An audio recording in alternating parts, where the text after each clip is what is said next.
Distant South Korean media claimed that in the event of war in East Asia, missiles landed in Beijing first. And then a series of things triggered even more many Chinese citizens' dissatisfaction. The United States military also formally stationed on Kenman Island. Taiwan also has no fear of hurting mainland fishermen. The United States Department of Defense once again scurried to visit Taiwan.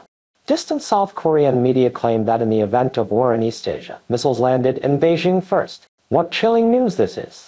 Japan also claimed that in the event of a war between China and Japan, Japan would bomb the Chinese mainland.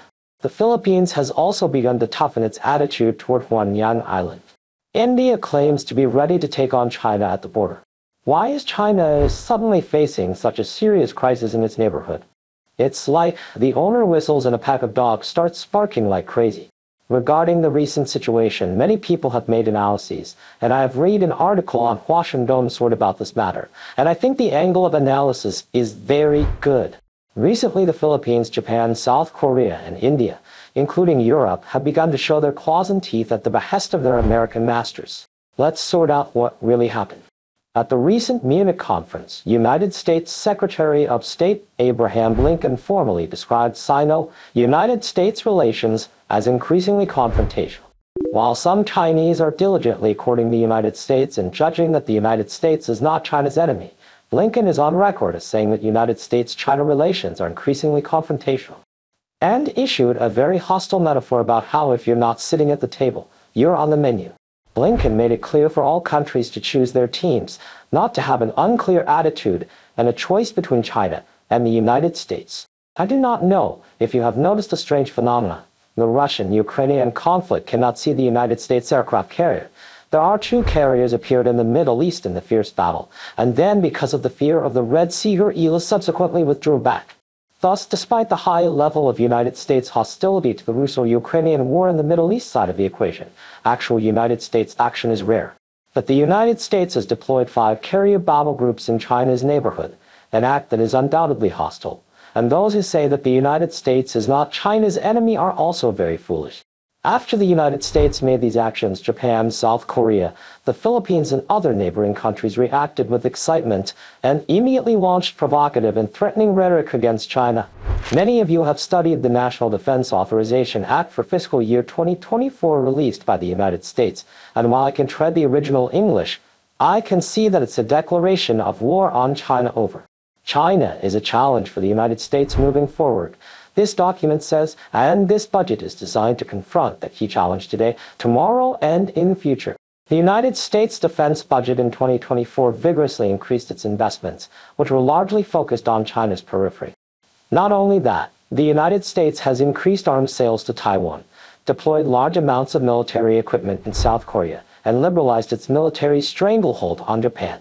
After World War II, the United States had been exercising strict military control over Japan, but has recently loosened that control. Shinzo Abe always dreamed of mastering nuclear weapons when he was still alive.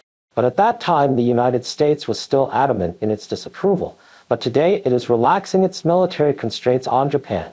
At the same time, the United States has expanded the number of troops in the Philippines and Australia, and has also supported India in upgrading its modern army armor. Do you know how many US military bases there are in the Asia-Pacific region? The United States has 66 military bases in this region, totaling 375,000 people. What kind of concept is that? That's equivalent to a quarter of a United States combat troops being stationed around China.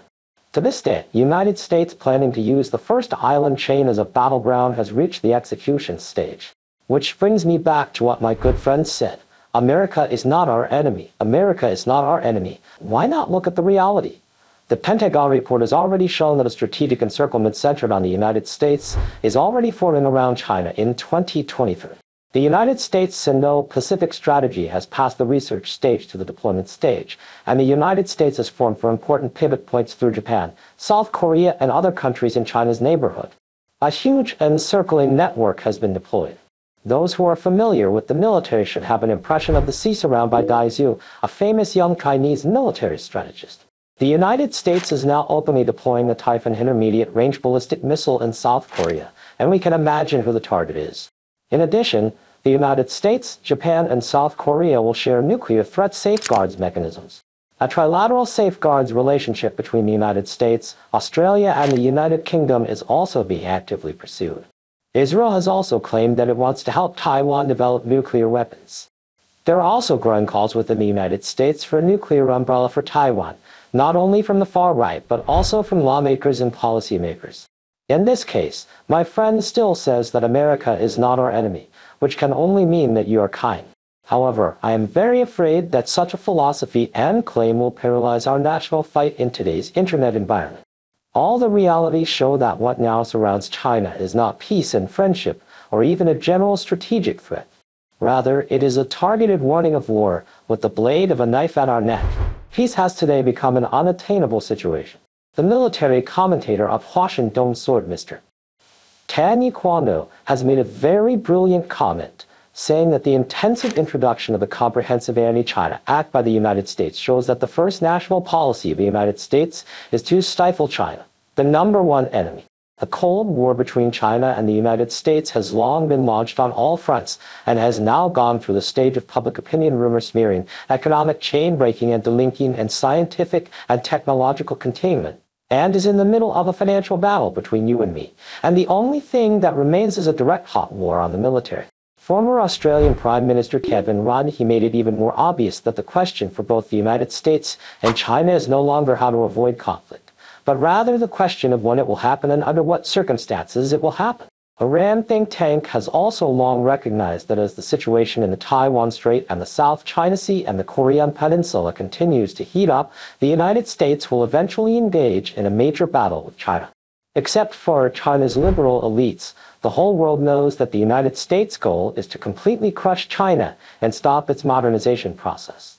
Mearsheimer, a renowned scholar in the United States, has repeatedly emphasized that it is impossible for China to rise peacefully, and this is also a point that I have repeatedly emphasized.